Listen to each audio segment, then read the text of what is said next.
Hello, everyone, and welcome to another Skari Talks.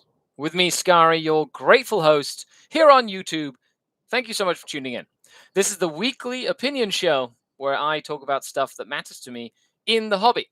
We've talked about a variety of topics, ranging from cheating in the game to other stuff. Today, I'm talking about Crusade Warhammer 40,000 and why I think it is the best way to play Warhammer 40,000. I'll tell you why I think so. You can tell me why you disagree. We'll be chatting with the chat where you can ask all sorts of questions. And I want you to tell me what you think, because I've been playing this game for a very long time. And I'm going to say I've had the most fun playing Warhammer 40,000 Crusade. Now, it is not a infallible system. There are a lot of holes, plot holes, that sort of stuff that you can find when playing this style of game. However, with a couple of little patches and house rules, I feel that it is a very comprehensive way of playing Warhammer. So let's start with this as sort of like a compendium of what is Crusade Warhammer 40,000, where you can find most of the rules and all that good stuff. Hello, Ronnie. I hope things are going well for you, wherever you decide to tune in from. First and foremost, the main rulebook for Warhammer 40,000 is this one. As you can tell, I've probably used it quite a bit. And in here are the rules for Crusade. For anybody who doesn't know, Crusade literally has a tiny little bit at the back, which is probably, I don't know, 20 pages long or something like that, maybe less. It's literally like this little tiny section of it. Alexander says, I love Crusade. Good. Then you are welcome in this video. Anybody who doesn't like Crusade can turn this video off right now, because you don't deserve to learn about Crusade. Katie, hey, how's it going? Katie plays from Tabletop Tactics. What's going on, Katie? Nom, nom, nom, nom. You'll be really happy to know that I named my next battle report that is going to be premiered after this at in about 45 minutes. Nom, nom, nom. In honor to Tyranids eating everything, which is exciting. Okay, so this is Crusade. Now, Crusade is essentially a way to play Warhammer 40,000 where you build an initial small roster. And technically, it can be up to what are called 50 power level. Okay, so if you're a person who doesn't know what power level is, it's a way of making an army list that doesn't require points at all. It is the simplest way to build a list is with power level. Okay, I could do a whole video on why I think power level is better than points, where you don't have to worry about upgrades. You don't have to worry about like the point value. You just get the power level of the unit, and then you can equip it however you want, and it's just the same power level. So yes, if you're going to game the system, you can give them all the best gear, but then your opponent can do the same. So it doesn't matter at the end of the day. Alexander says randomized lists are the most fun, but terrible for fun. Joshua says a perfect segment. I'm just starting to get back to 40k and starting with Crusade. Excellent. So what you do is you build an army that's like 50 power level. However, you don't have to use all of your allocated power. You can start with like 25 or 30 power level, one character, a couple of smaller units that you can fit into sort of like a patrol, and then you play missions that are specifically designed for Crusade. Now, these missions are kind of wacky. They're probably not balanced in the slightest. And if you play small Crusade missions all the time, they can be very, very repetitive. Because if you play 25 power level, there are 3 missions: Assassinate, Supply Drop, and something else, which I have forgotten. But it's one of the others. Check them out in your codex. Now, what I love about Crusade is that you get to make your own story with any of your units. And if you play this game at all, you're going to have some sort of emotional connection to the models that you are building and playing and collecting throughout the course of your Warhammer 40,000 or even Age of Sigmar careers or hobby careers. And It lets you name your models and units. It lets you create stories around them and essentially get emotionally invested in what they do in the games. Now, unlike matched play, there are no secondaries. Instead, you do what are called agendas. So the primary missions are very simple. It's like hold points to get primary points. And then sometimes missions have weird, wacky ways to get points, like kill the enemy warlord, etc. However, the agendas are designed like a secondary choice in the sense that you can pick a certain amount, and they tend to give you more experience. So, a lot of the times, you can lose the main mission, but still complete all your agendas. So, your crusade continues to grow, get experience, and be better. Instead of having to win to get better, you can just complete your agendas. And there's a lot of them. You can mix and match them. Some are better than others, etc. Kanaru says, take credit. That's right. Now, I'm going to expand a little bit on where to get some Crusade rules and then some of the pros and cons of Crusade. Now, the caveat of this whole video, me sitting here on a whole Skari Talks segment and talking your ear off about this game system, which, by the way, thumbs up for the game system because it's amazing, is the fact that you as a competitive Warhammer 40,000 player, or me, as a petulant win at all cost player, because apparently that's what we're called, petulant whack players. It's very, very targeted jab right in the stomach. And if you know me at all, you know that I'm terribly whack. Whack-y. Get it? Hold for applause, please. So, as a competitive player, taking an army concept, first and foremost, not balancing it with points, but playing with power level. Secondly, not worry about secondaries and playing non-competitive primaries that are completely unbalanced, has made me a better competitive player. Now, what I mean by this is that it allows you to think creatively and think outside of the box. Like if this is the box, I'm outside of the box now. That's the analogy. Okay. You can picture me outside of the box. And that means that I can walk around the box and look into the box and judge the box. I'm a better competitive player because I play Crusade, because I am flexible with my thought process and my ideas. Getting yourself out of your comfort zone and being uncomfortable is one of the main signs of growth. And when you can play your army in uncomfortable missions, uncomfortable scenarios, times where it's not balanced at all, and still come up on top and still find ways to play the mission and win and or achieve your agendas, even if you're getting slaughtered, when it comes to competitive play, you can extrapolate all of those things that you've learned and apply them in a competitive setting, which means your lists tend to be a little wackier and off meta, which in and of itself is a huge benefit because then people can't test or practice against your lists as well as you might think.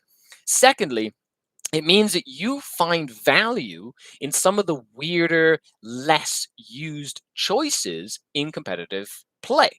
Like, it's one of the reasons why in 7th edition or 8th edition, I loved mandrakes, which were highly considered terrible in a Drukhari list. Like, people didn't like them for the points. Now, of course, they're a little better.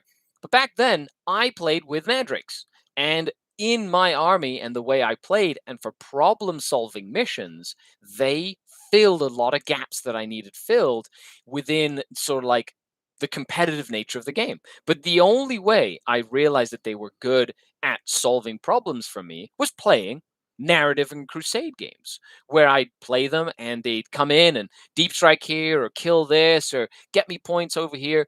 And all of a sudden, I learned how to apply them into the competitive setting. That's why I think playing Crusade is one of the best things you can do for your hobby, for your game. Not only that, it's a very enjoyable experience, not having to give a shit about winning or losing at all. You can literally go, I don't care, I'm going to get my agendas, and I'm going to make my little killy combat Archon the coolest, killiest combat Archon he can be that's not balanced at all. Okay, let's go into some of the chat before I go into some of the resources that you're going to need for Crusade. Spider Wave Aesthetic says, me and my buddy are trying to jump into the hobby and are both working on our first 500 point armies. I'm running Dark Eldar, he's going with Thousand Suns, and Crusade was a major draw for us. 100%. It works great if you have very small armies to start with. You can sort of slow grow it. You know, it's a fantastic way of doing it. If you're an experienced player, it gives you the ability to sort of like reinvigorate your love for units or models or things like that. And as a newer player, gives you a way to sort of slow grow a campaign and give your guys cool upgrades and rules and things as you go, which is really, really cool. Brian Cripps says, I get it. Cam says, there's an ovation. Oh, thank you. Oh, thank you. You play Drukhari in 6th and 7th. You're far from a win at all cost player. I know, I was being very sarcastic when I said all that stuff. Scatter the Winds. It would be interesting to see if 40k could be a better competitive game at a lower point cost, say 1,000 points. Scatter, I agree. I think the sweet spot for competitive 40k is 1,500 points. I feel 1,500 points is the best point level to play Warhammer 40,000. I think it's a lot more balanced at that point level. PK says, early thoughts on Genius of the Cult crossfire rules. Well, that's definitely a good question. I like it. I think it's cool. It's going to be one that you need to use lots of skills, which you can learn by playing Crusade. Okay, so Crusade is not expands the more you get into it. So the main Crusade rules are in here, and it gives you like the basic. You play a game, your guys get experience, or your folks get experience. You can give them relics, you can give them like specific little traits and bonuses and things as they grow and develop and things like that. Now, Games Workshop has released a humongous number of resources for Crusade. Okay. And this, I think, is just a fraction of the like standalone campaign books. So we've got Crusade Containment. In here, there's like extra rules for Tyranids and other stuff. So we've got Tyranid rules and extra Crusade missions, and these are the Planet Strike. So if you like the Planet Strike campaign supplement from like 7th and 8th edition, this is essentially Planet Strike, right? But in Crusade version. Then we have Catastrophe, which in my opinion is a catastrophe, even though it has a Black Templar on the cover, which I really like. The fact is, I don't know, do you play 3 or 4 player missions? I don't. But extra missions there, cool. Then we have Amidst the Ashes, which is one that was kind of built around the Sisters of Battle and all that stuff, right? And last but not least, we have Beyond the Veil, which is, in my opinion, it was the first campaign supplement and is probably the best for Crusade. If you want to play Crusade, get this and play with this. It is phenomenal. I really like it. So that leads me to one of the first cons of Crusade. The basic Crusade rules are really bland. And they get a lot better when you take all of these books into account. However, that's the thing. In order to get the full Crusade experience, you need to be on top of it as much as you are for competitive play. That can be a little annoying because you're like, new rule, new campaign book, new battle scars, new relics that you can get. And then they've put a whole bunch of stuff in each of the codexes. So each codex has the new 9th edition codex has its own Crusade rules. And then you even have things like, where is it? The Octeris, like the Octeris books and stuff, where you have Crusade missions and relics and extra rules for different factions in each of the other ones they did. So you have 2 for Octeris, right? And then you have 2 for, what was the name of the other one? Caradon, right? So you have 4 books there. You have 4 of these books here, which I believe were in conjunction with each of those campaign books. And then you have all of the rules inside of the codexes for Crusade. It is a whole world game system out there. And it can be very complicated to navigate all of it. Now, I will be doing, if you want any more information on Crusade, you can message me directly. I'm not going to go more in and beat this like a dead horse like I normally do in my Skari Talks, because I've said my piece with that at all. So let's dive into some of the good things / bad things that I found about Crusade.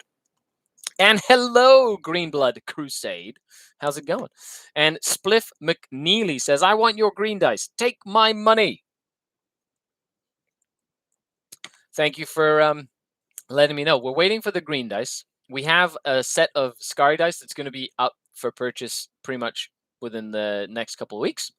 It's going to be like a full deal, buy one, get one. It's going to be great. So stay tuned for that. All the Patreons will get first dibs on dice because there are limited quantities. Of course, the links are all down below for all that stuff as well. Okay, so let's dive into pros and cons. Number one, and this is a pro and or a con for Crusade. I find that the Crusade attrition mechanics are a little bland, personally. So from a perspective, I really enjoy the game. I think that it really helps your cognitive function when you're playing different games that require you to think differently, and to create that creativeness and not have to worry about nitpicking points and stuff and just going, I'm going to put my army, you're going to have your army, we're going to play a fun mission that's not balanced and see what we can pull out of it. I think that's really cool. But attrition, there's only one attrition mechanic in Crusade, which is if your unit dies during the game, at the end of the game, you roll a dice, and on the roll of a 1, it gains what's called a battle scar. And then you can pick the battle scar, or you can roll for it. Now, a lot of people like rolling on charts. I don't like rolling. I like picking. But it means that you can pick a battle scar that doesn't affect your unit at all. And then you can spend what's called a requisition point to take the battle scar away immediately if you don't want them to have a battle scar. So it's like the attrition does not exist at all. So I will say that if you want to sort of build that in and solve that problem, there's a house rule that you want to put in. Number 1, always roll for your battle scars. We've started using that in our little game group. John the Cron, Rob, Primaris Powerhouse, Rob, Billy, like everybody who we play Crusade with, we're starting to implement that. I've kind of gotten all the mini wargaming crew on board with rolling your battle scar. You can pick your battle honors, which are your traits, and because if you're building a unit to do a specific thing, you pick them. But with battle scars, you roll for it. And normally you want to make them keep it for as long as possible during a Crusade, just to make it like hurt. Like if you lost a whole unit just because you sent them out to their deaths and you rolled that 1, it should hurt. Secondly is a rule that I got, or that I basically got out of this book, which is, if you're paying attention, the Age of Sigmar 3.0 Crusade book. And they have a narrative play kind of like Crusade. It's called Path to Glory. So it's a Path to Glory format.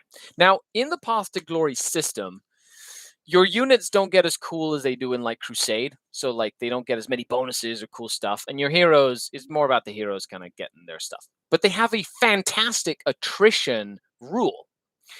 At the end of a Age of Sigmar Crusade game, Path to Glory, you roll a dice for each model in the unit that was destroyed.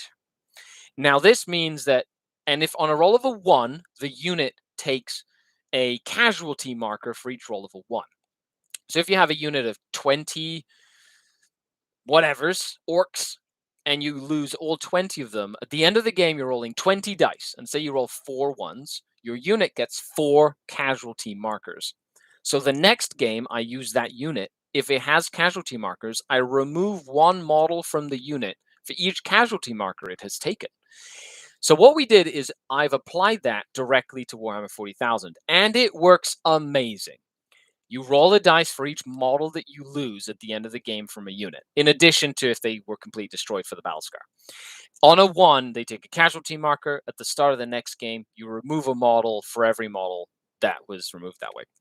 And honestly, it it changes the game completely. Now you have like a tactical squad starting with 8 strong instead of 10. You've got like my incubi starting with 3 strong because they have 2 casualty markers because they always get in the thick of it and get beaten up.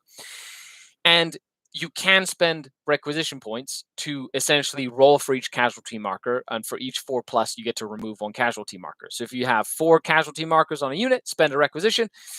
You roll 4 dice. For every 4+, you remove a casualty. So you can still take them away, but it just represents that attrition a lot better. That, combined with having to roll your battle scars, is probably one of the coolest things. So, pros, cons of Crusade, and in my opinion, the best way to play Warhammer 40,000. And if you haven't started already, I highly recommend it. Of course, I'm always available for you to ask me questions about Crusade. We got like a little Patreon Crusade going at some point, which is also really, really fun. I'm going to get that started again as we move into the holiday season. So if you have any questions, let's dive into the chat real quick before I end out this topic of Skari Talks. Christopher Taylor says, hey, currently running a campaign, and one player is dominating. He's lost once out of like 10 games. How do you adjust? He's playing Thousand Suns. So one of the biggest things I find about playing a campaign for Crusade and having one player sort of like start rolling over the others is play bigger games. Play a Crusade game at 100 power level, right? Make it a full game so that the impact of 1 or 2 units that have gained a lot of experience has less of an impact as it would in like a small game where a small unit that has a lot of experience can really sort of like gather a lot of attention. That would be my suggestion with that. Greenblood Crusade says, trying to get my wife to pick an army so we can start working from home Crusade. She's stuck with AdMech, Steampunkers, or Thousand Suns. Well, that's cool. Maybe flip a coin, roll a dice, and or do both. Why not? Have a little Crusade for Thousand Suns. Have a little Crusade for Adeptus Mechanicus. Christopher Taylor says, thanks for your reply. Love your content. Thank you so much for your question. I really appreciate it. The Beard Bunker has a great Google Sheets roster manager if you don't want to rock pen and paper, says Aaron's channel. Nice. Make sure you leave or send me a comment so I can link it so people to use it as a resource as well.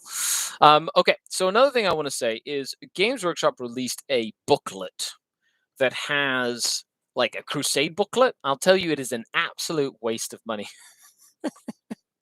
Okay, so it's a booklet. I've actually cut out the pages like this. This is my Drukhari Crusade, A Rise of a Cabal, which, if you haven't followed the Rise of a Cabal series, it's a fantastic series. We're 8 games in. It's really fun. And Archon Skari has just become a Master Archon. Really cool, actually. So this is it. Now, the entire book, it's like a full booklet, is this on one side and this on the other, which is what you use for your units. So it's terrible. Like, it's literally like army page and then unit page on every page. So I've literally cut out all of them so I can just have the pages that I need.